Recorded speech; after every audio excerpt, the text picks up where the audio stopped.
Okay, I think it's set up now. It says done.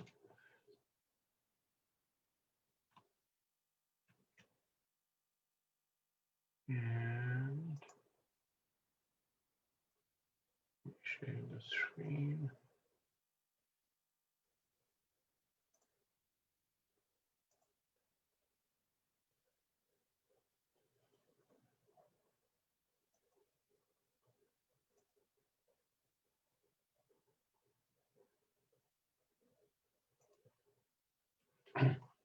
Okay, so we'll quickly start with the Mangalacharna. Om Namo Bhagavate Vasudevaya. Om Namo Bhagavate Vasudevaya. Om Namo Bhagavate Vasudevaya. Om Agyantimirandasya Gyananjana Shalakaya Chakshurunmilitam Yena Tasmai Shri Guruve Namaha. Jai Shri Krishna Chaitanya Prabhu Nityananda Shri Advaita Gadadara Shivasadi Gaur Bhaktavrinda. Hare Krishna, Krishna Krishna, Hare Hare, Hare Rama, Rama Rama, Hare Hare. Mukam karoti vachanam pangam langate giri. Kripatamam vande Shri Guru Dinataram Parama. So today we are doing chapter 18, conclusion, the perfection of renunciation. This is the last chapter of the Bhagavad-Gita. And as the title suggests, that this is this is the conclusion of the Bhagavad-Gita, in the sense that it is the summation of what has been spoken so far.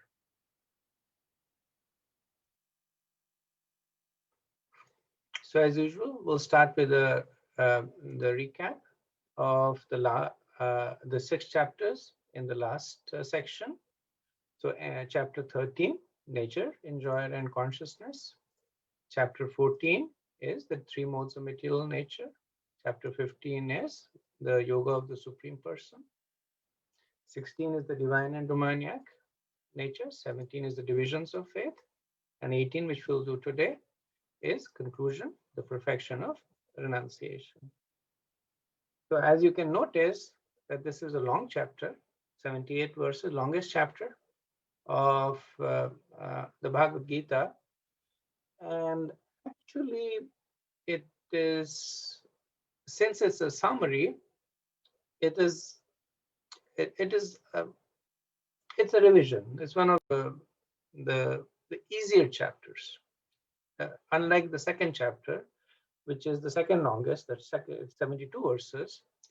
But there Krishna is summarizing things that he will speak. So he introduces concepts that we are still not familiar with, that we will familiarize ourselves later on. But in the 18th chapter, he's going to speak that which he has already spoken. So it's in a way kind of like a refresher. So summarizing the previous chapter that we did, the 17th chapter, we saw that Arjun is asking what is in the 16th chapter, Krishna had said that those who are divine act according to the scriptures, and those who do not are demoniac. And Arjun's question is that what about people who are not explicitly sinful but do not follow the scriptures? And this actually covers most of the people in the current day and age, that they may be naturally moral, they may be naturally pious, but may not explicitly follow the scriptures. What is their destination? And Krishna explains that those who do not act according to the scriptures act according to their swabhav, or according to the inherited modes of material nature. And then he mentions about the different kinds of activities that are that are performed with faith and without faith in the scriptures.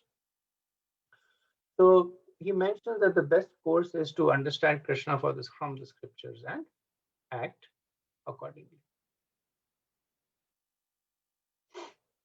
And that is Om Tat Sat. So we had a little bit of discussion on Om Tat Sat, that activity. Om Tat Sat is the Vedic equivalent of the Vedic mantra equivalent of the Hare Krishna Maha Mantra. And dedicating activities to Om Tat Sat means performing activities with the understanding of Krishna's position for the pleasure of Krishna, and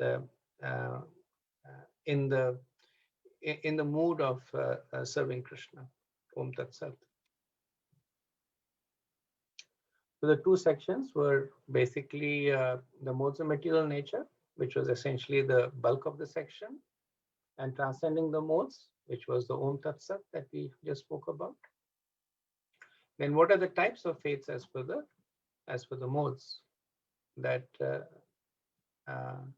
those who are in the Satogun, they have faith in the Devas, the demigods.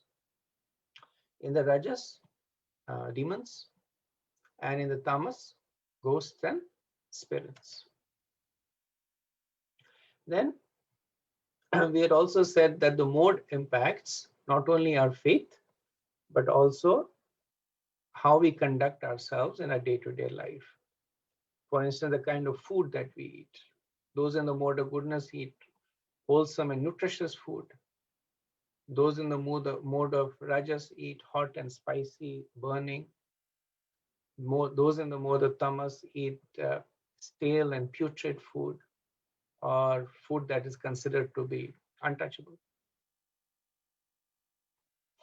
Then what is the common theme in the activities performed in Satogun?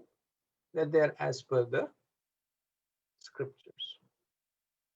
So the understanding here is that if a person is intrinsically in the mode of goodness, he will gravitate towards taking shelter of the scriptures. That is a symptom of the mode of goodness. Deference to authority. The people in the mode of Rajas might speculate, and the people in the mode of Tamas might take shelter of unclean and unholy things. But people in the mode of goodness, they will naturally gravitate towards taking shelter of authority in terms of scripture, sadhus, and spiritual master. So what is the common theme of all activities performed in the mode? That they are temporary and ultimately useless. Krishna says they're asat. So the reason Krishna says they're asat is because even in the Satogun, the activities that are pious are temporary. And they're ultimately useless because they don't solve the real problem in life, which is Janma Karma, Jara Vyadi, the cycle of birth, death, disease, and old age. So Krishna gives a recommendation how to break the modes, Om Tat Sat, which is dedicate the activities to him. When the activities are performed for the pleasure of Krishna, they are no longer constrained by the modes. They are considered to be Shuddha Sattva, or activities in pure goodness, and they do not have the binding quality that the mode has. They have the opposite effect, which is they have the liberating quality. So what does that mean? That Krishna is saying act in Krishna consciousness to achieve perfection. Okay. Do we have a volunteer for the verse?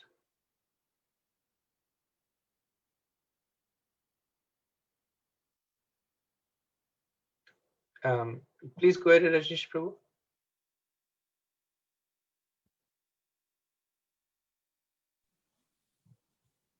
Yeah, Rajesh, go ahead. I'll go, Prabhu. Ashraddhaya hutam datam tapastaptam kritam chayat asad iti ujyate partha nacha tat pritya na iha. Translation: anything done as sacrifice, charity, or penance without faith in the Supreme, O son of Pritha, is impermanent. It is called asat and is useless both in this life and next. Okay. Thank you very much, Shivani. That was beautiful. Not only did you remember the verse, but you also sung it beautifully in meter. So, um, so the meter is like an ornament on the verse. The verses are beautiful, but when sung in meter, they get embellished. They look really beautiful. So, so thank you for making that extra effort. And this verse is uh, essentially the conclusion of the previous chapter. That when Krishna says that anything done in the modes is asat. So the best thing is to do it for the pleasure of Krishna. Om Tat Sat. So opposite of asat is sat. And the sat happens when there is Om Tat there. So then there is Krishna and relationship with Krishna. Yes, Avinash Prabhu.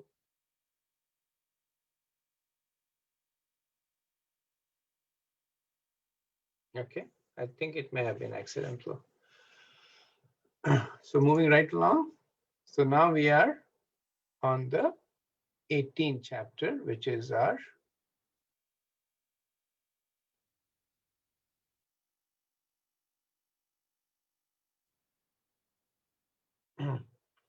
which is the perfection of renunciation. So quick recap that the 13th chapter was Arjun's inquiry on the source of the entrapment of the jiva in the material world. And Krishna explains that because the jiva desires to enjoy matter, it accepts a body made of matter and engages with matter to enjoy. But all this is made possible by the presence of Paramatma, who is also the supreme enjoyer. The 14th chapter talks about the consequences of the spirit soul occupying the material body. So the spirit soul seeking to enjoy allows itself to be bound by the three modes of material nature into the material conception. And these modes, they also affect the soul's perspective in terms of how it interacts with the world around it. It's like somebody goes underwater and they need an aqua suit. So without the aqua suit, they cannot survive. But you can get, and here I'm speculating, but you can probably get an aqua suit that uh, that can allow you to travel faster or spend a longer time or have a um, more enjoyable experience underwater, as opposed to one that may be heavy and clunky and may weigh you down. So depending on how the soul desires to enjoy, it accepts a certain combination of these modes, and these modes then color its propensity. Everything that it does, everything that it experiences is basically tinted by these modes. So Krishna then, he talks about how the modes can be broken.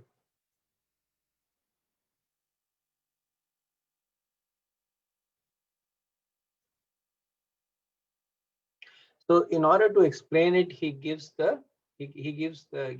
the metaphor of the banyan tree resting on the banks of a water, and describes the material world as the reflection of the banyan tree, that the roots are going upward and the tree is growing downward. And this banyan tree is essentially the material world, that it is nourished by the modes of material nature, and its branches and its are the various objects of the senses. The twigs are the senses, and the jiva is living uh, on various levels in the tree. The closer to the root is, the higher they are in the material world. So based on their own activities, their desires and propensities, the jiva is jumping from one branch to another. But the tree is so large and complicated and interconnected that it is also almost impossible to determine where it begins from and where it ends. So Krishna says the only way to escape it is to cut down the tree, and the axe that you need to cut it down is made of detachment and sharpened by knowledge. So what do you do once you cut down the tree? Krishna says that once you are free of the material world, then engage in spiritual practice. This surrender to Krishna and take to the process of bhakti. So this is the process to escape the modes. That because we allowed ourselves to be trapped by the mode because of our desire to enjoy materially, when we develop the detachment from material enjoyment, then the process is reversed. And that entrapment is no longer there. So now that we are free of the trap, then time for us to go back to our original destination. And we take to the process of bhakti. So Krishna gives a little bit more details about the tree, about the different uh, uh, the different kind of entities, and then he explains the divine and the demoniac nature in the 16th chapter, which is essentially the higher and the lower modes of the tree. So he gives the 26 qualities of divine and the 6 qualities of the demoniac, and then talks about the conduct and destination. But ultimately, he says that those who follow the scriptures are divine, and those who do not are demoniac.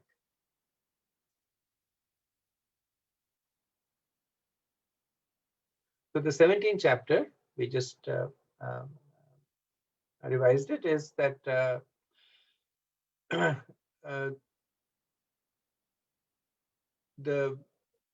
those who do not follow the scriptures act according to their acquired nature. And whether the acquired nature is sattvic, rajasic, or tamasic, Krishna says that they're all asat. So the best course to act is for the pleasure of Krishna, which is Krishna describes it as Om Tat Sat.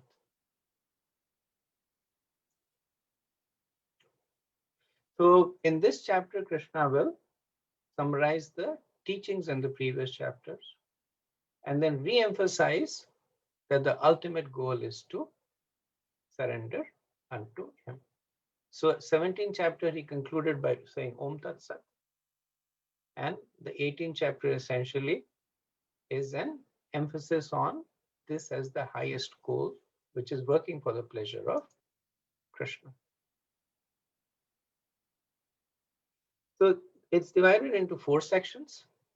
The first section is a summation of in the first 18 verses. There is a summation of the first and the third section of the Bhagavad-Gita. So if you remember, we had said the Bhagavad-Gita is divided into 3 sections, the first being karma, the third being jnana. So these 2 are essentially summarized in the first 18 verses, karma and jnana. The second section, which is actually the bulk of the chapter, talks about the yoga ladder. Now, the yoga ladder we discussed in the 12th chapter, the chapter devotional service. And Krishna summarizes the yoga ladder. He also talks about uh, Gyan in this. He also talks about a little bit about Gyan, because yoga ladder by nature has everything in it. He talks about karma, he talks about Gyan, but a little bit more emphasis on Gyan in this chapter. Essentially, this section of the chapter talks about progression, because this is a summation and Krishna has spoken about many things. So he wants to make us clearly understand that how do all these things fit together. So that's the bulk of the chapter. Krishna concludes with his favorite topic, bhakti. And then the fourth section, which is the conclusion, is essentially the conclusion of the Bhagavad-Gita. Krishna has stopped speaking, and the other participants now speak. Arjun speaks, Sanjay speaks. So this is the conclusion of the chapter and the Bhagavad-Gita.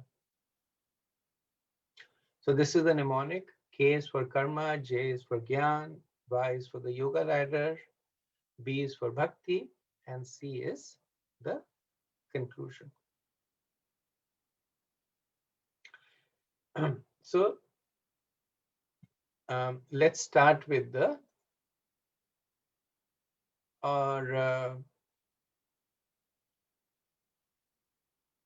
so let's start with the first section. So the chapter 18 opens with Arjun asking a question that is very similar to the question he has already asked twice in the past. So if you remember, at the beginning of the third chapter, Arjun had said that if you think that Gyan is better than karma, then why do you want to engage me in this ghastly warfare? So the question was that should I do my duty, which is karma, or should I renounce, which is Gyan? In the fifth chapter, Arjun rephrases this question and says that first of all, you say karma is better. Then you say that Gyan is better. I'm confused by your equivocal instructions. Please tell me clearly. So similar question between karma and Gyan. Here, Arjun's question is similar, but phrased again a little differently, where Arjun asks that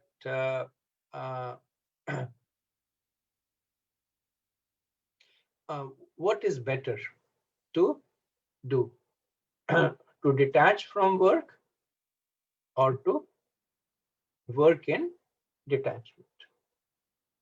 So detach from work is sannyas. That I give up my duties.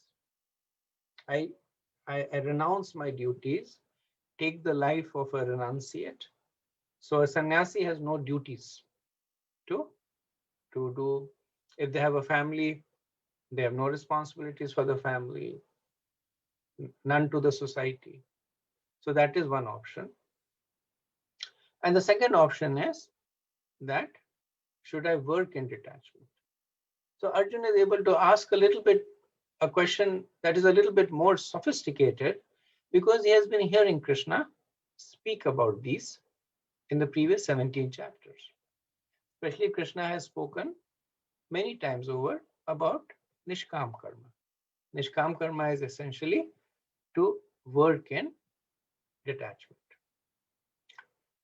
And again, Arjun is asking this question again to help Krishna provide a summary.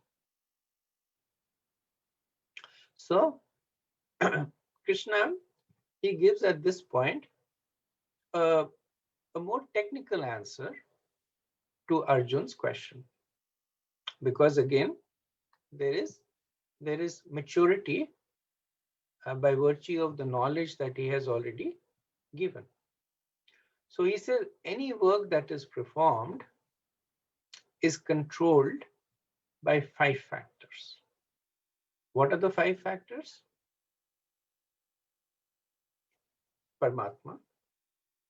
So this point was made by Krishna in the 5th chapter, and it was made more explicitly in the 13th chapter, nature, enjoy, and consciousness, where the understanding was that it is the Paramatma who is accompanying the jiva and is basically enabling, permitting, overseeing the activities.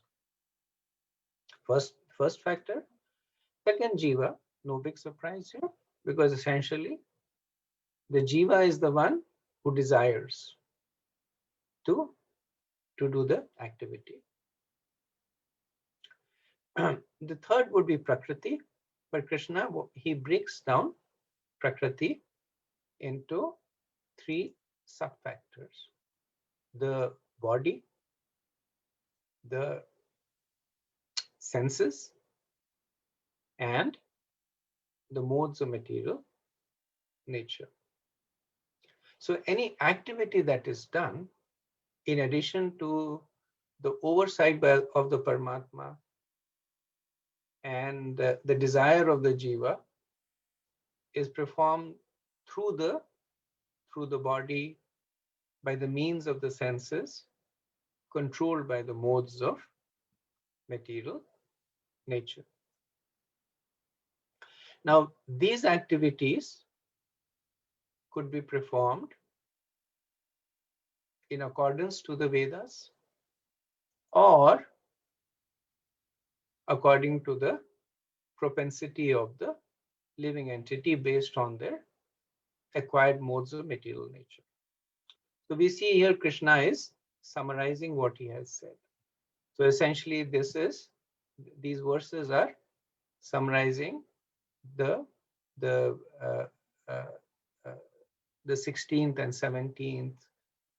The first saying Paramatma, Jiva are summarizing 13, 14, 15. Then the notion of Nishkam is a summation of the earlier chapters that are there. So Krishna is laying it out end to end.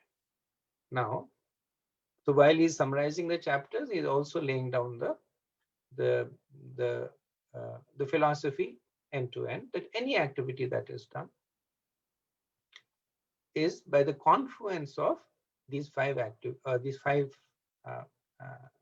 factors, and could be done according to the scriptures, if not according to the modes of material nature.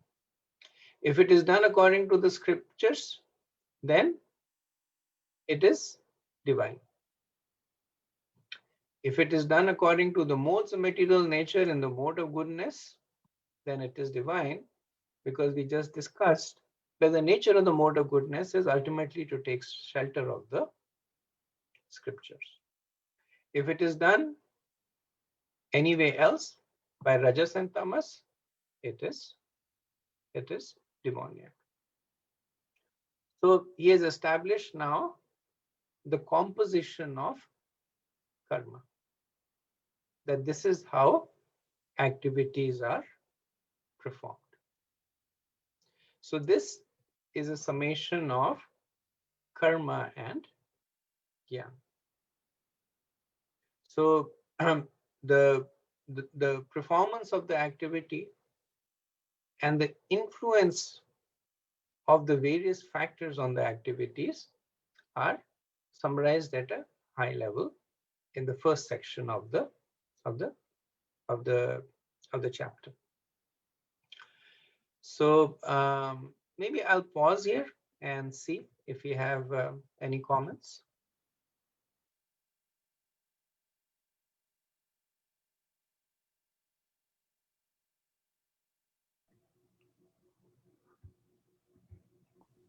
Hare Krishna, Prabhuji. One question, Prabhuji. There are five factors, five subject matters Bhagavad Gita talk. Uh, uh, they are not same with these five, right, Prabhuji? Like because their time and along with Paramatma, Jiva, and Prakriti, time, Kala, and Karma also will be there as five subject matters of Bhagavad Gita. And here, body and senses. Uh, they look like part of so they are different, Prabhuji. Like these five factors are different from the five subject matters. Yes, they're different. Those so these are just the five composition of karma. They're not really resonating with the five subject matters of the Bhagavad Gita. Thank you, Prabhuji.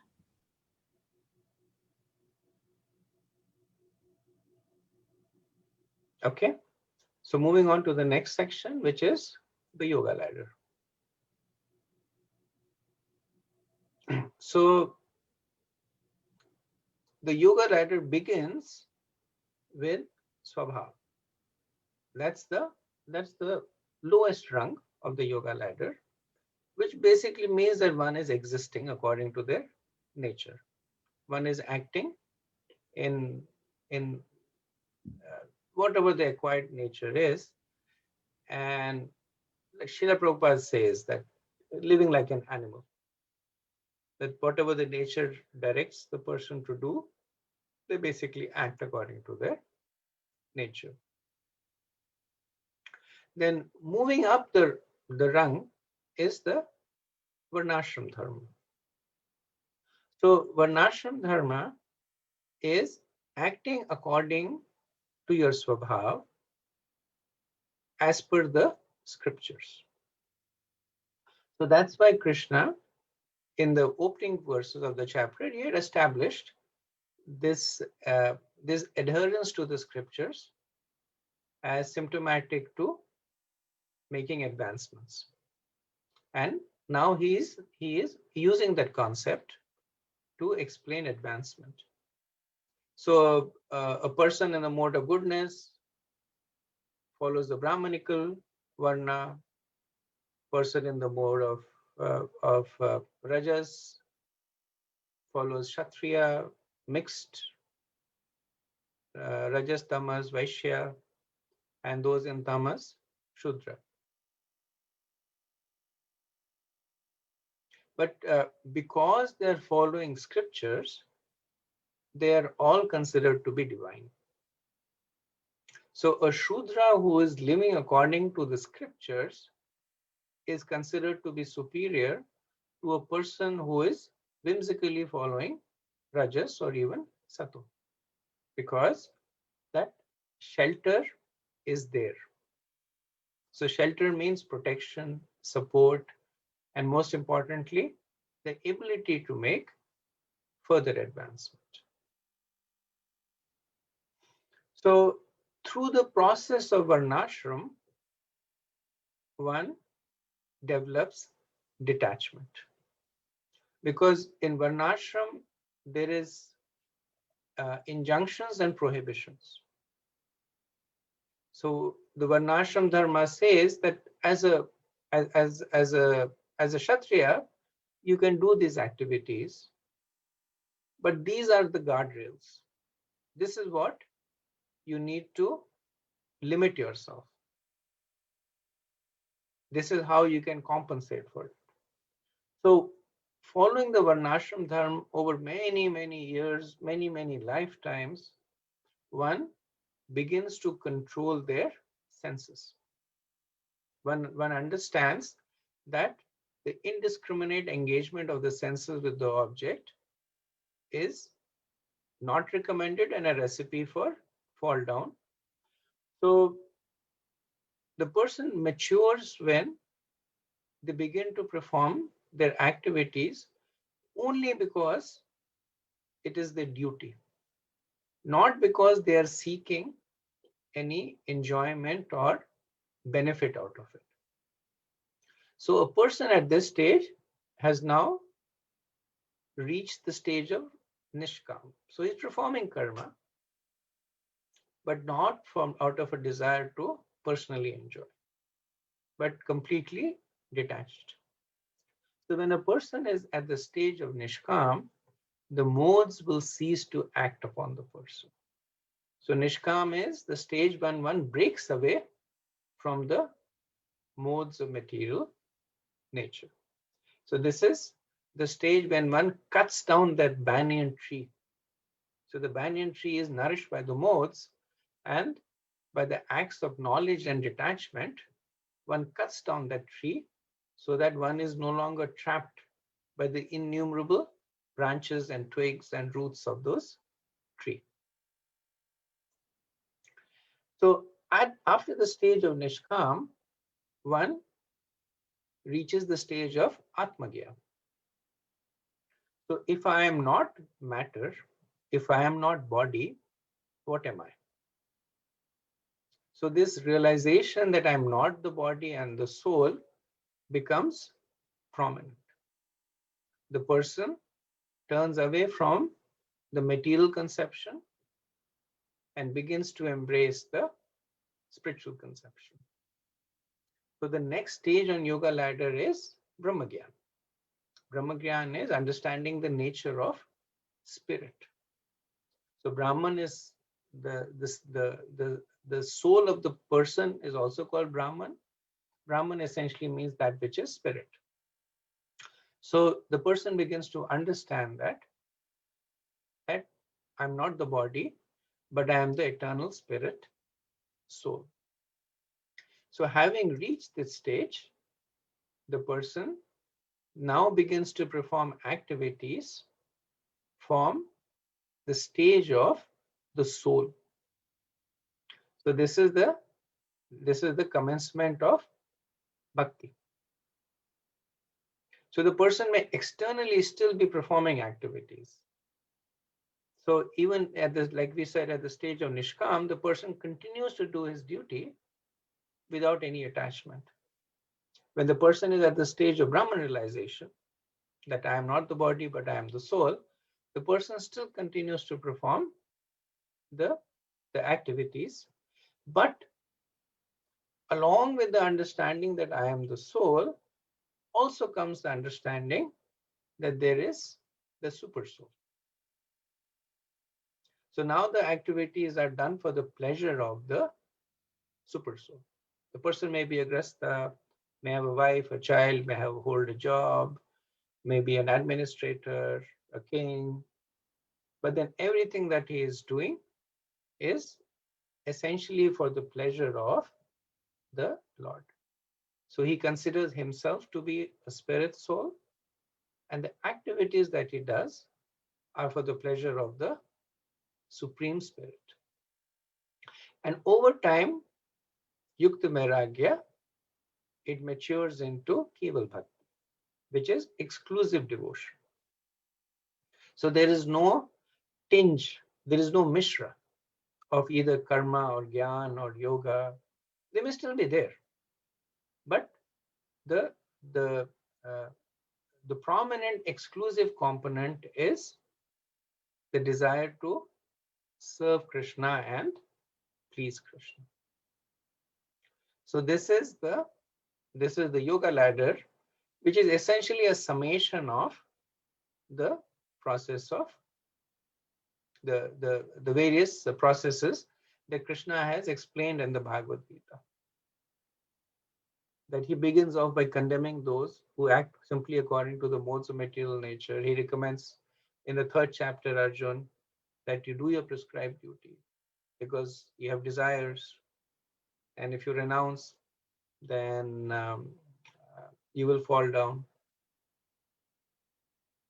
And then he takes Arjun to the next level of doing your prescribed duties without any attachments. Talks about it in the 5th chapter when he speaks about the 3 doers. That there is Krishna, there is Prakriti, and there is Jiva. And he talks about that to convey this message to Arjun that you are not the doer, so you cannot be the enjoyer. So this is to inspire him to give up the propensity to enjoy. And then after that, this jumps over to the 13th chapter, where Krishna gives him the knowledge of the nature of the bindings and how one can unbind oneself. And then finally, it goes back into the middle 6 chapters, where Krishna talks about himself, talks about the nature of the soul, the nature of the relationship of the soul, culminating in 12th chapter, which is also a description of the pure devotional service and the yoga ladder. So this describes the second section of the chapter.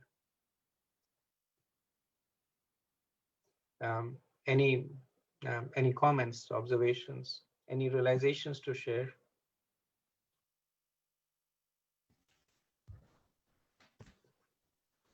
Hare Krishna Prabhuji.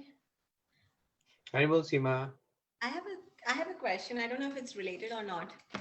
And I'm not even sure if this is correct, but I think I remember that in one of the previous lectures or classes when we came to your house, you said that people who are in the mode of goodness, they have a hard time taking to spirituality. Was that a right statement that I heard? Yes, it is. So this is more. This is less shastric and more empirical, Seema. So empirically, it is seen that people who are strongly in the mode of goodness, they get addicted to the happiness that comes, even though it's material happiness. They get addicted to the happiness that comes. So in the mode of passion and ignorance, there is suffering, and that acts as an impetus for a person to look for a better solution. But in the mode of goodness, the senses are pacified, the pushings are relatively calm, and because the person is pious, the kleshas are also not that much. So it's kind of like you go to a prison, you live in the section A of the prison, which is which is almost as good as outside the prison. So you're like, okay, I can get, you can get complacent over there. So convincing such persons. Within ISKCON, we've seen that um, preaching to Brahmins in India, the Smarta Brahmins, tends to be difficult because they are set in their ways. They have their mantras, they have their upasanas, and they're feeling satisfaction out of it. So not inclined to change. Now, ultimately, Krishna says it is asat because it's everything that it's giving is temporary because it is material. But still, because it is there, it is relatively difficult for them to change. Thank you, Prabhu.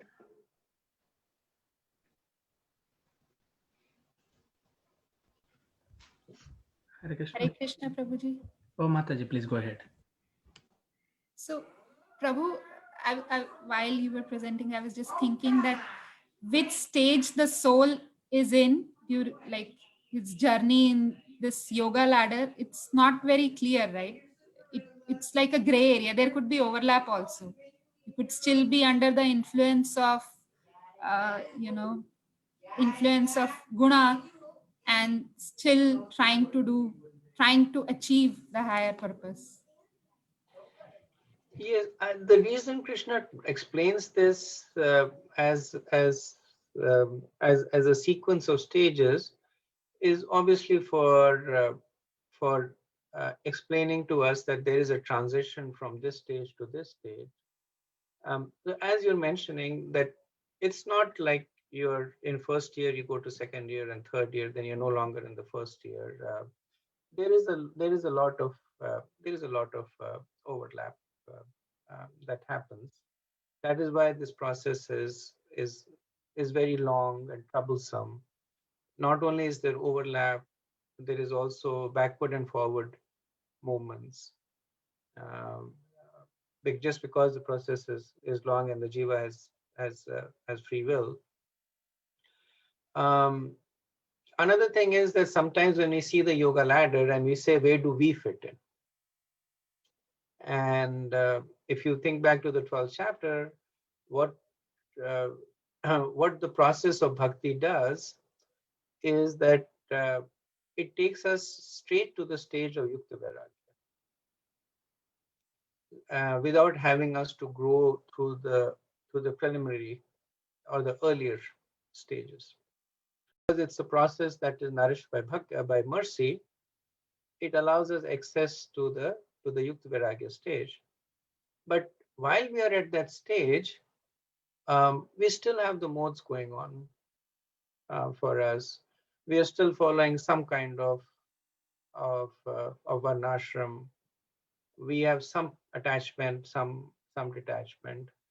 Our knowledge of the soul may be there, but our realization that we are the soul may not be there. But what happens when one takes to the process of bhakti is that just like when there is a tide, all the ships rise. When there is bhakti, all these realizations happen simultaneously. That one develops material detachment, one develops self-realization, one develops attachment to Krishna, all at the same time, because of the potency of bhakti. And where is that potency coming from? It's coming from Krishna. He is the one who is able to. He has set up this ladder, but he's also able to put us into an elevator and short circuit the ladder. That's why in the 10th chapter, Krishna says that I am the one from within who gives the knowledge. So what is the knowledge that he is giving? This is the knowledge that he is giving. He is giving us the detachment. He is giving us the understanding that we are not the body, we are the soul. By reciprocating, he's helping us develop more and more attachment towards him. And that Krishna summarizes in the next section of the chapter. Thank you, Prabhu. That helps.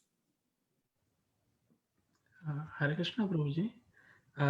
When I try to act for the pleasure of Krishna, especially when it comes to works like IT work and all, like I'm not finding the anchor, Prabhuji, because the work looks extremely material.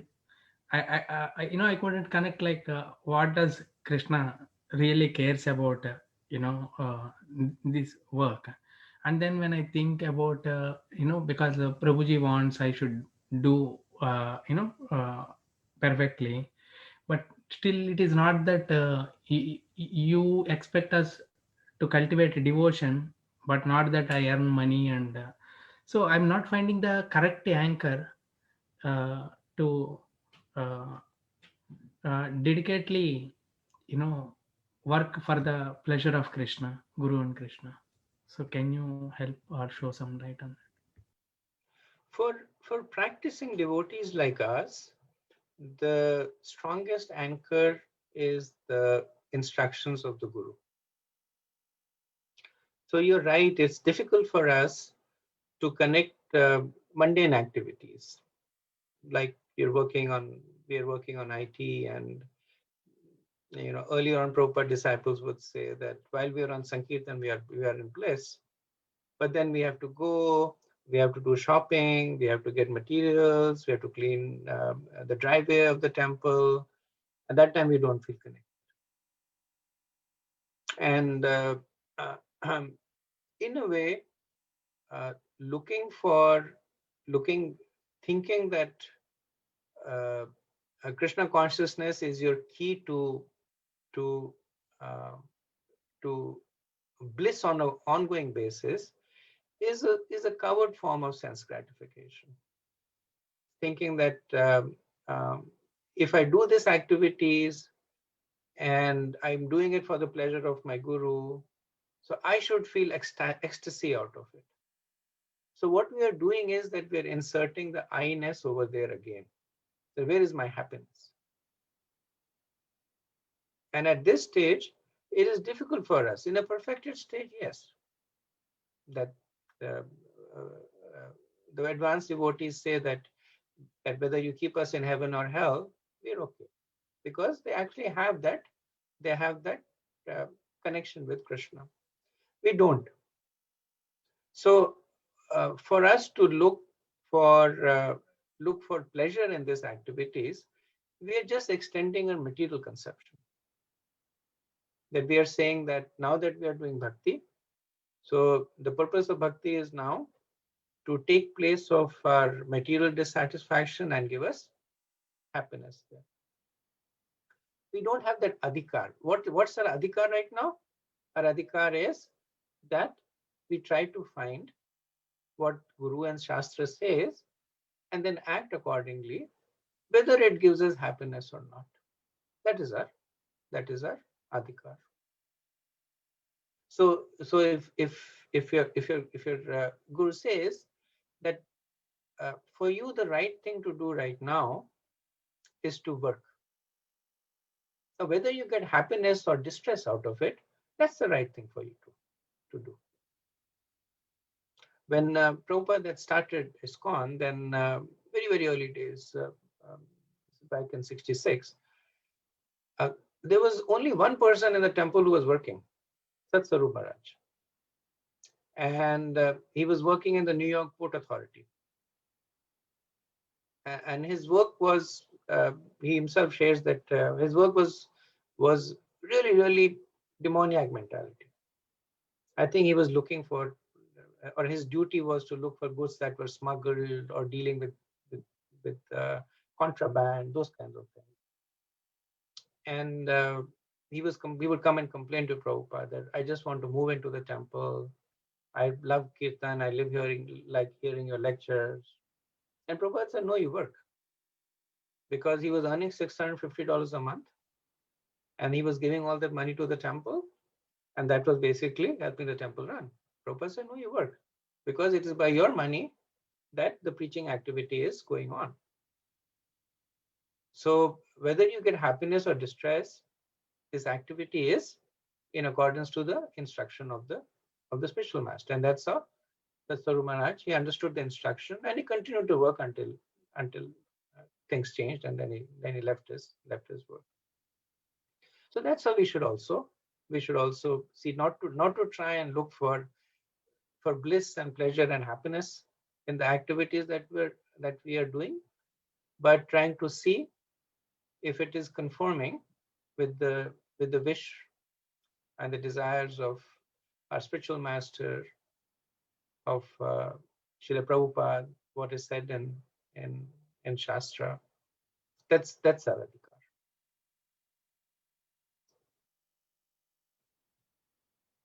Thank you very much, Prabhuji. It helps.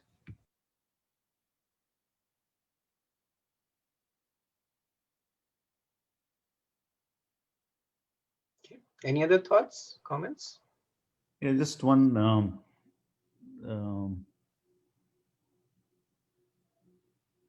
If this was a discourse, as you rightly, not rightly, when you taught us in the beginning, if I remember it correctly, between Arjun and Lord Krishna, Bhagavad-Gita, 18 chapters, and you were coming to the end of it. So the conversation matured over time, over the 18 chapters, where Arjun was obviously at one stage of perfection in the beginning of the chapter, beginning of the discourse to the end of the discourse. Did he ask a question which was stupid in the beginning?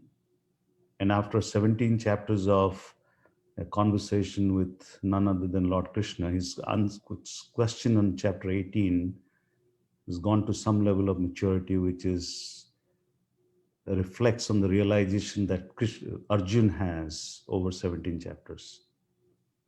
What has he migrated into that conversation with Lord Krishna over 17 chapters? Okay, so this is a good segue for me to go to the next screen. I couldn't have set it up better myself, so thank you, Pat Prabhu. Let me go on to the next screen, which talks about bhakti, and this is what Arjun has gravitated towards. He has asked every question from mundane to quasi-spiritual to spiritual. Krishna has patiently answered all of them, and Krishna concluding his instructions also reflects the maturity of Arjun's understanding. So the bhakti section is actually summarized in just 2 verses. The first, both of them are famous verses. First verse, Krishna, this is the Manmana Bhakto Madhyadi Mat Namaskaru, that always think of me, become my devotee, worship me and offer your homage unto me. Thus, you will come to me without fail. I promise you this because you are my dear friend. So this is our Krishna's conclusion after walking us through this path of karma and nishkam karma and atma gyan and mishra bhakti. Now he's talking about shuddha bhakti. So you can see there is a predominance of me in this. Now, when we use a lot of me, it's a bad thing. When Krishna uses a lot of me, it's a good thing. It's a good thing because that's the way things are. Some people say that, is Krishna on an ego trip? He keeps saying, me, me, me, think of me, become my devotee, worship me, offer your homage unto me, then you will come to me. But if the king of the country stands up and says, I am the king, then there is no falsity in that. There is no ego in that. It is simply stating a fact. So that's what Krishna is doing over here. He is presenting to us the perfection of the instructions of the Bhagavad-Gita. And the next verse, which is considered to be the emperor verse, is the Sarvadam Pratyajan Mamekam Sharanam Vraj. Abandon all varieties of religion and just surrender unto me. I shall deliver you from all sinful reactions. Do not fear. So when Krishna speaks the previous verse, that think of me, become my devotee, worship me, then Arjun might say, but I have so many other obligations. Now he won't say at this stage, but theoretically, or more than Arjun, we might say that Krishna, you're asking us to worship you and only you, but then there is Surya Dev and Lord Ganesh and Lord Shiv and Durga Devi, and then in addition to that, I have my duty to my family, my country, my society. So Krishna says the next verse that no need to worry about them. You can abandon all of them, all varieties of religion. Now, when he says Sarvadharma Pratyajaya, he's talking about the Swadharmas, not the Paradharmas. So if you remember in the 3rd chapter, we have talked about the distinction between the dharma of the body and the dharma of the soul.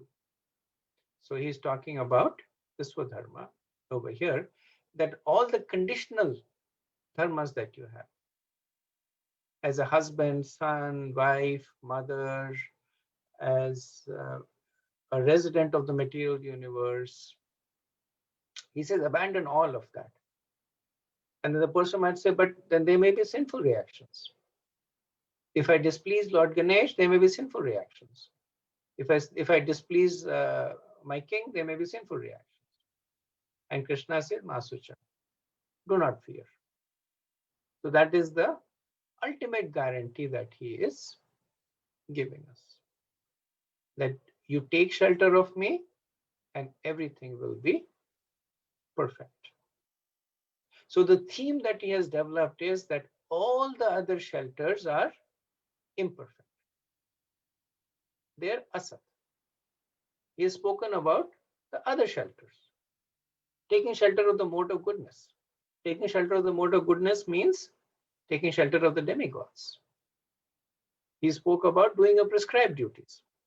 Is taking shelter of Karmakand, the Vedas. No, they are not necessarily sinful, but he is still condemning them as asat because they are temporary. Their benefits are material, they come and go. So after having spoken about so many shelters and explained that they are all temporary and imperfect, Krishna is now offering the perfect shelter. And he says, once you take the perfect shelter, there is no need to take any other shelter. Piali, I'm not sure if you raised the hand by mistake or you had a question. No, I did have a question, Prabhu. When I read these verses, I feel that there is a possibility for these verses to be misconstrued. So when Krishna says, abandon all varieties of religion and surrender unto me, I shall deliver you from all sinful reactions. Wouldn't some people say that, okay, I can do anything I want and then take shelter of Krishna? Because anyways, Krishna is going to absolve me of all my sins. I can go and kill in the name of Krishna and then say, Krishna, or take Krishna's shelter. Can it not be misconstrued in that way? You're right, it can be. So it can be by people who are using this verse explicitly for that purpose. Because the key word over here is take shelter of me. Mm-hmm. So what does taking shelter mean? Taking shelter means that you take shelter of the instructions of the verse. Taking shelter does not mean that Krishna, now I'm in your shelter. I just killed a person, now I'm in your shelter. So that's just the external manifestation of some kind of perversion. But really speaking, taking shelter means that I take shelter of your instructions. So when as disciples, when we approach our guru or spiritual master, and so this is a formal thing that we say that we would like to take shelter of you. Mm-hmm. And right after we say that we would like to take shelter of you, the spiritual master responds by giving instructions, because that is the essence of shelter. Otherwise, we are simply taking shelter of our own mentality. Right? So I do some impious activities, and then I say I take shelter of Krishna. So it's not really taking shelter of Krishna. I'm just taking shelter of my mental speculation. Okay, that brings the point, how do you know if it's a pious or an impious activity? Because it's not really spelled out. Like, this is pious, this is impious. So this was the point that was made in the 16th and the 17th chapter, that activities that are performed according to the injunctions in the scriptures Are pious. are pious activities, and anything else is impious. So the whole notion of acting according to the scriptural injunctions is to elevate oneself from the modes to piety. So you remember that yoga ladder from the modes to varnashram. Mm. The difference between the two stages, being in the modes to varnashram, is that one who is at the stage of varnashram is taking shelter of the scriptures. Mm. Right? And that's how we know that if the scriptures say this is pious, then it is pious. Otherwise, it is impious. Now, the scriptures, they say, are wide and vast and confusing. So that is why one takes the shelter of the scriptures through the guru. So the guru is the living scripture. So it's kind of like there is a medical library, and the books over there, they describe so many things, so many symptoms. But we need an expert physician who has read the books, understood them, to see our conditions, diagnose it, and then give us the correct remedy. So the scriptures come alive in the guru. Thank you, Prabhu. Thank you. Nice questions.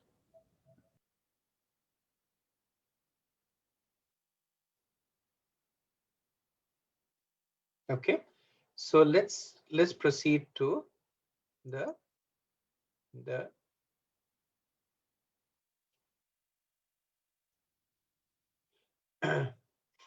the summation of the conclusion of the Bhagavad-Gita. So the conclusion of the Bhagavad-Gita is that one should take to the process of bhakti because it is the culmination of all efforts. And what is bhakti? It is exclusive devotion to Krishna, performing all activities for his pleasure. So there, this notion of surrender is enunciated. That surrender means that we do what Krishna wants us to do. So 65 Krishna, he says that the what to do, like become my devotee, offer obeisance to me, take shelter of me. And 66, which is considered to be the emperor verse of the Bhagavad Gita, the main verse, is it speaks about the how to part. That how to become a devotee of Krishna by Ekam Sharanam, by taking exclusive shelter of Krishna. And then Krishna talks about his own reciprocation. That Am Tam Sarpapebhyo Mokshayasi Masucha. And then of course, those who are pure devotees, they don't even expect any reciprocation from Krishna. So Krishna says, Am Tam Sarpapebhyo Mokshayami Masucha. So that Krishna is saying to those who are still holding on to some material desires, which is desire for protection. But the pure devotees of Krishna, they are, whether you protect me or not, I really don't care. Our only desire is to serve you. So this verse sets the segue for the Bhagavatam, where Bhagavatam we will see, or we have been seeing, the conduct of those devotees who don't even care. Kunti Devi, when she prays, she says that I have a life that is full of so many adversities. And then she says, thank you, Krishna, for that. That was great. Because every time my adversity came, it gave me an opportunity to think about you.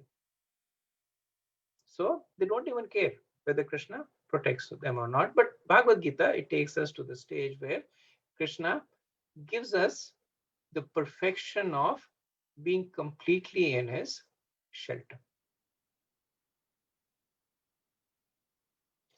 So this is the this is Arjun's journey. This is Pats Prabhu's question or observation, that his journey begins towards the end of the first chapter, beginning of the second chapter, where he's bewildered, and then he says that I don't want to fight anymore. So he casts around his bow and arrow. He sits down on the chariot, his mind overwhelmed with grief. But he doesn't sit over there.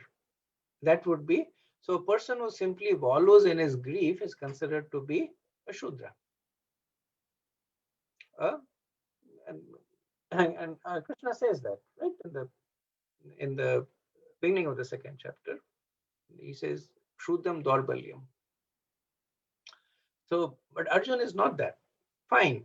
He sees that he is overwhelmed with grief, but he does something about it. He surrenders to Krishna. He says, now I am your disciple and a soul surrendered unto you. Please instruct me. So now Krishna takes Arjun through this wonderful journey in the Bhagavad-Gita. And then he gives him many, many instructions, beginning from the fact that he's not the body and the soul, talks to him about karma, nishkam karma, then the Atma Gyan, Astang Yoga, talks to him about himself, his relationship. And Arjun, he's not quietly sitting and listening. He's actively inquiring. He's asking questions. Sometimes his questions are almost like this question that he asked, that my mind is bewildered by your equivocal instructions. He's saying, Krishna, you're confusing me. So this whole process of spiritual exchange is fueled by the questions of Arjun, genuine questions, and the mercy of Krishna, when he's patiently and appropriately answering the questions of Arjun. And it finally takes Arjun to the culmination. So this is the last verse that Arjun speaks in the Bhagavad-Gita, where he says that, my dear Krishna, O infallible one, my illusion is now gone. I have regained my memory by your mercy. I am now firm and free from doubt, and am prepared to act according to your instructions. So this is Arjun's understanding of taking shelter of Krishna, that I am now prepared to act according to your instructions. And everything else that Krishna has said, the nature of the soul, the position of karma and gyan, that has helped free all the doubts from the mind of Arjun. Because Krishna could have told Arjun that, look, I'm asking you to fight, just fight. Don't argue. And Arjun would probably have done that, right? Because when he says that I'm a soul surrendered unto you, please instruct me, that could have been Krishna's instruction. That you're looking for instruction, you're a soul surrendered unto me, go ahead and fight. Krishna does not do that. He engages in this long conversation with Arjun. Why? Because he wants Arjun's illusion to be gone. So when Arjun says, I have regained my memory, the memory that he's talking about is the memory of his relationship with Krishna. So we all are originally situated in this relationship of love and service with Krishna. That is our constitutional position. We've forgotten it because of the influence of the modes. Krishna says, okay. Arjun says, now I have regained my memory and I'm free from doubts. I understand now the nature of karma. I understand gyan. I understand yoga. I understand bhakti. And now I am free to give all those misapprehensions up and act according to your instructions. So in the or let me pause here and see if we have any, how are we doing with time? Okay, but let me pause here and see if you have any quick thoughts or questions.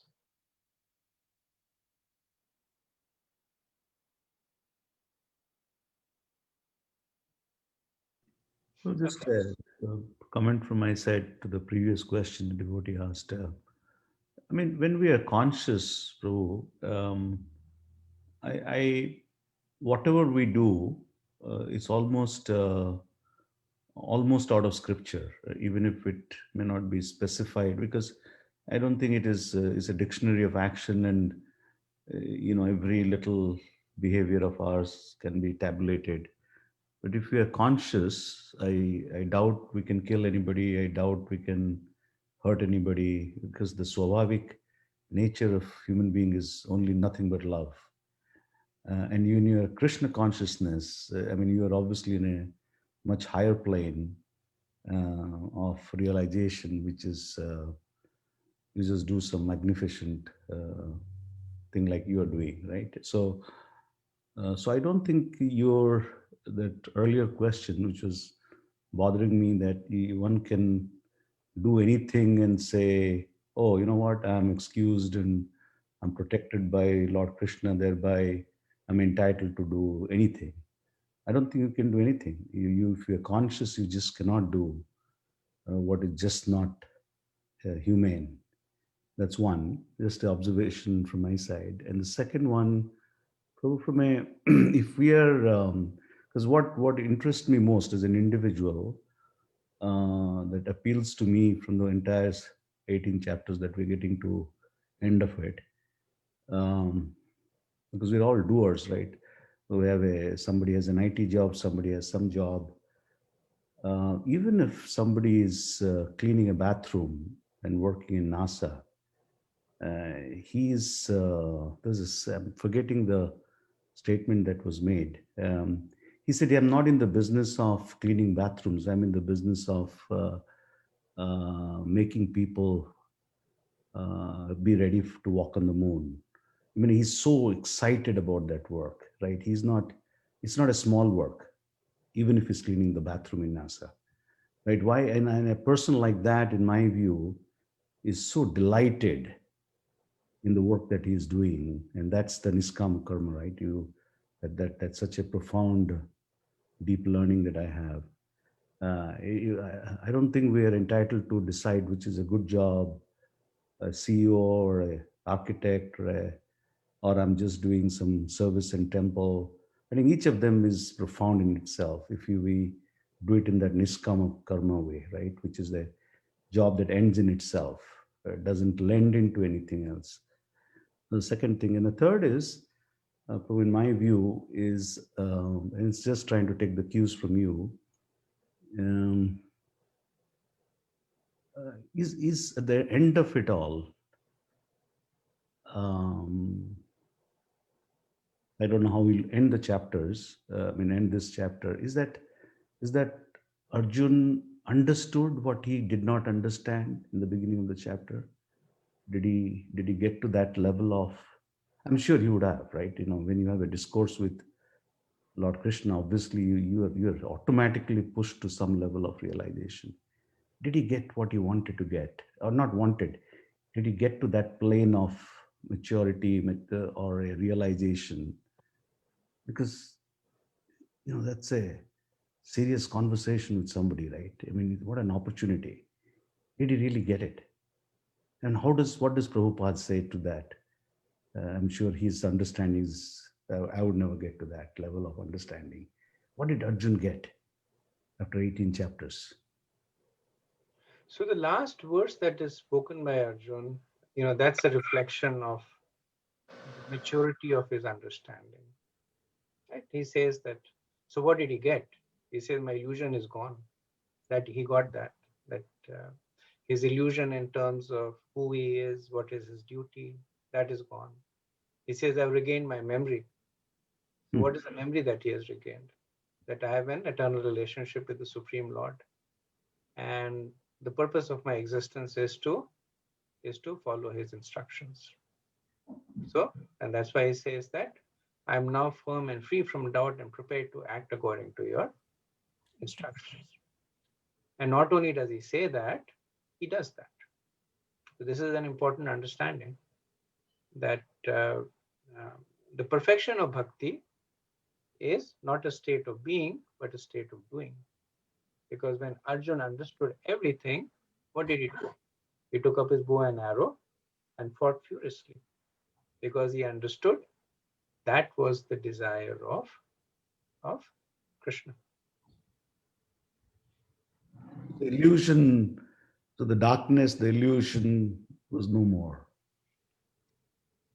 Post the conversation, all his darkness, all his illusion, all his doubts, all his misgivings or confusion vanished. Is that the state that he got into? Yes, yes. That's his last statement. And as I mentioned, it not only reflects the state of his mind, it also reflects the state of his action. So this is one point. So you were saying, what does Prabhupada say? This is a point that Prabhupada makes several times over. That bhakti means to do. The root of bhakti is bhaja, which means to do. To do what? To do according to the desire of the Supreme Lord. So Arjun, he displays the perfection of his understanding by speaking this verse, and then he displays it practically by acting according to it. Thank you, Prabhu. So thank you, Prabhu. So the last part of the chapter is basically, and this is Krishna's kindness to those who have taken the trouble to read the Bhagavad-Gita. And I'm saying kindness because Krishna has actually spoken it for our ultimate benefit. So it's like Krishna has brewed this elixir which gives you immortality and happiness, and he's given it to us. His agents have delivered it to us on what do they say now? Frustration-free packaging. Mm-hmm. So it frustration-free packages, easily consumable. Prabhupada has written purports to it, all for our benefit. But look at how kind Krishna is, that when he sees that we are taking it, he's actually thanking us. That is Krishna's kindness.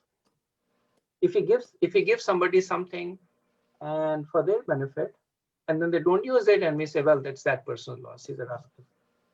Or if he takes it, then we say, well, yeah, you have to thank me for it.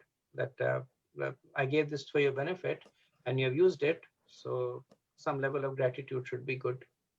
But here Krishna is expressing his own gratitude, and through himself and through his representatives.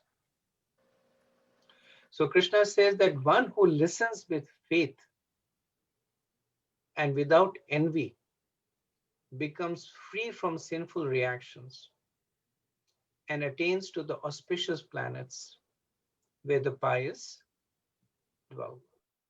So this is the potency of listening to the Bhagavad-Gita with faith and without envy. So without envy means that without envying Krishna's position.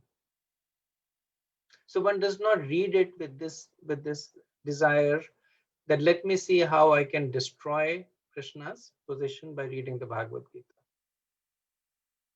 Sometimes people, or a lot of time people read the Bhagavad-Gita and they interpret it in a way to show that Krishna was not really there, or Krishna was a figurehead, or Krishna was speaking metaphorically, etc. So he's saying one, just by listening with faith and without envy, one becomes free from sinful reactions.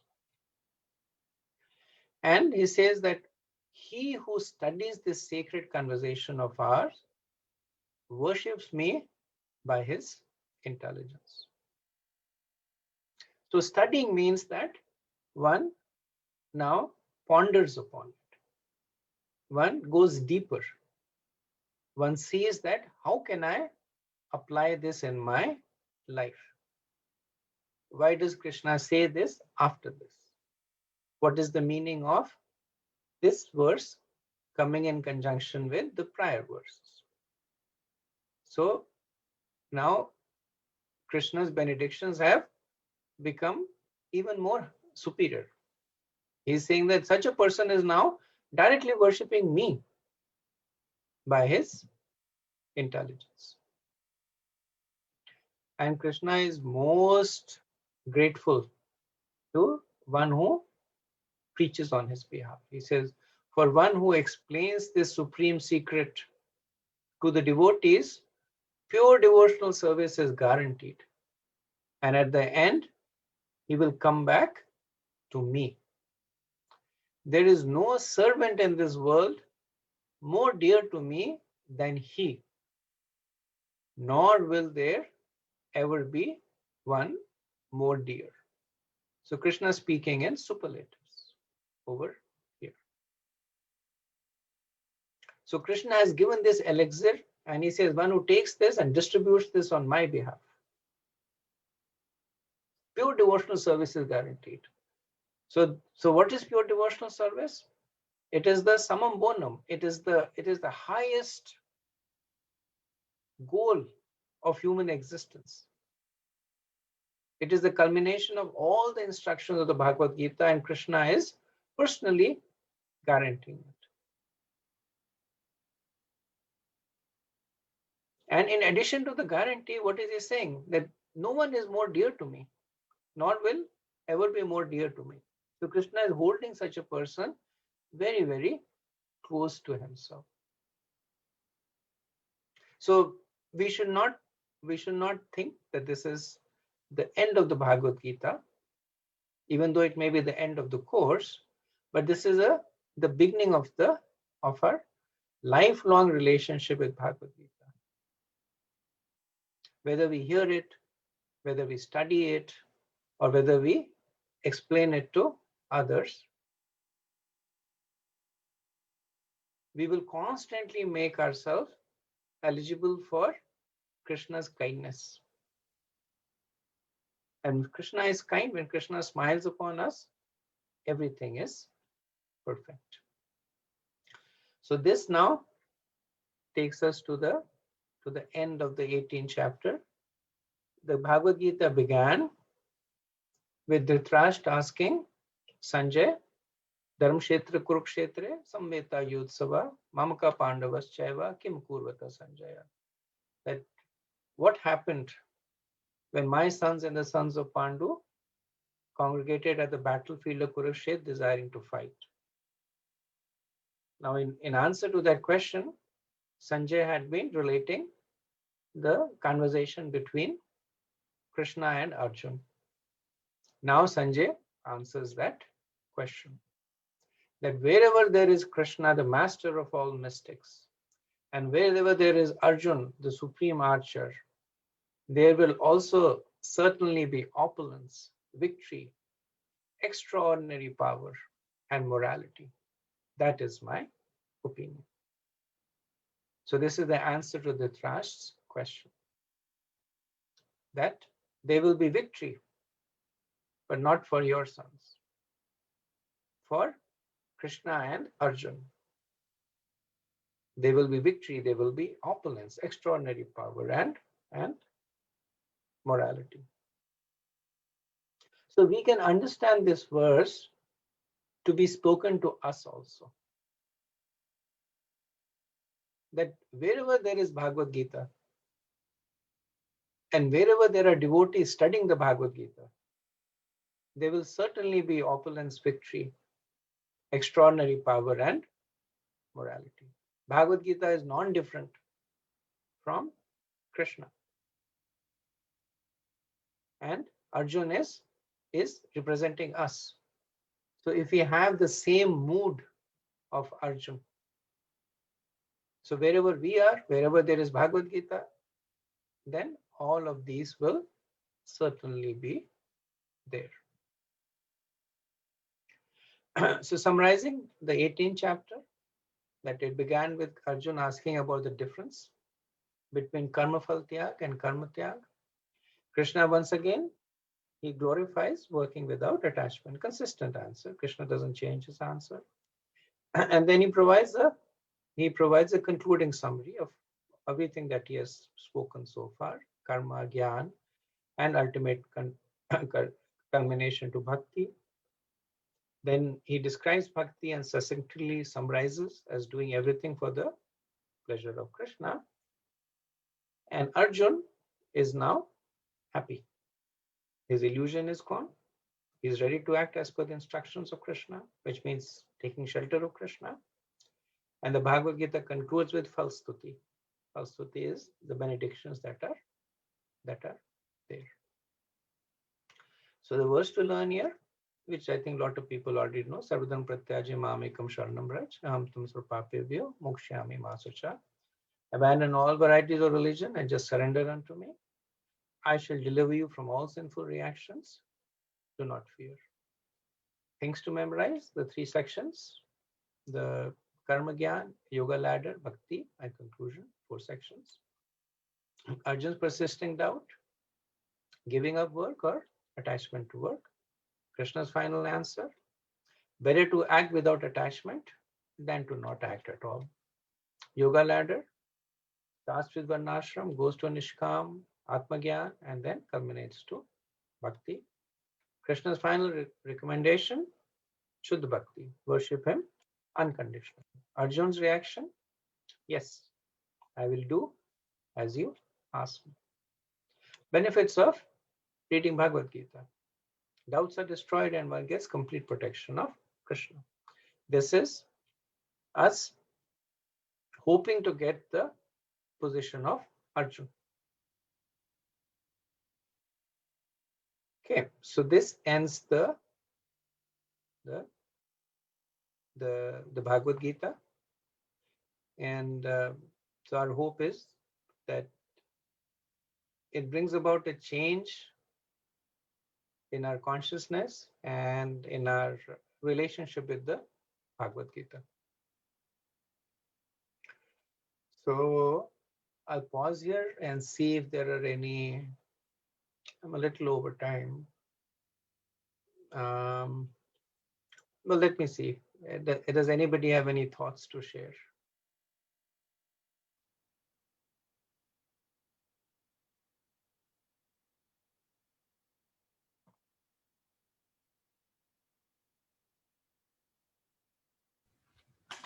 Prabhuji, I wanted to thank you, Prabhuji. I don't know where to start, but this is so wonderful, Prabhuji, the classes. Some of the sections are actually became little dear to me, like 9th chapter end, the Krishna gives assurances, and here also in the end of the chapter he gives a lot of benedictions. And the summary is so helpful, Prabhuji. I think even I should more focus on all chapter in terms of the conclusions, the flow, rather than going deep. I'm not saying that I won't, but I think this is really helpful. And the slides are also so wonderful. Sometimes just going through the slides itself is like so many beautiful pictures and of Krishna, and nice explanation. So it's a huge effort you took for us, Prabhuji. So I wanted to thank you. Thank you, Prabhu. I just want to echo what Ravi Prabhu said. I have never attended before. I was unfortunate to miss a few classes individually, but I have all the deck recording. I think it's very profound. If I have to admit very honestly, what did I get from chapter 1 to 18? It actually creates a more vacuum, more urge to learn than anything else. I haven't learned anything. But I think some sound bites are gone very deep in the internalization, I call it. I don't know what it is, difficult to express, but your very simple explanation in your own way.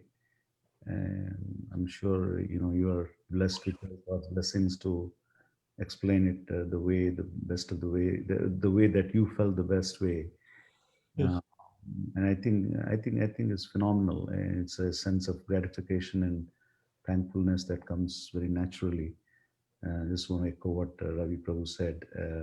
Some of the, even in the world of presentation, the deck, the PPT, we all use, but you have a very simple way of saying certain things which are very profound, very deep. And there's still many questions in the head, and they'll continue to happen. And I don't think I expected that after going through 18 chapters, I would get into a level which is a complete transformation. But I think the quest for the transformation is deeper, is more sincere and more legitimate than ever before. So my very deep sense of respectful thankfulness to you, Prabhu. Thank you, Prabhu. I feel the messages are actually simple. Okay. So do we have the our Nursing Day prayer? Yes, Prabhu. Divyansh, Aradhana, Sunil's. Okay. Namaste Narasimhaya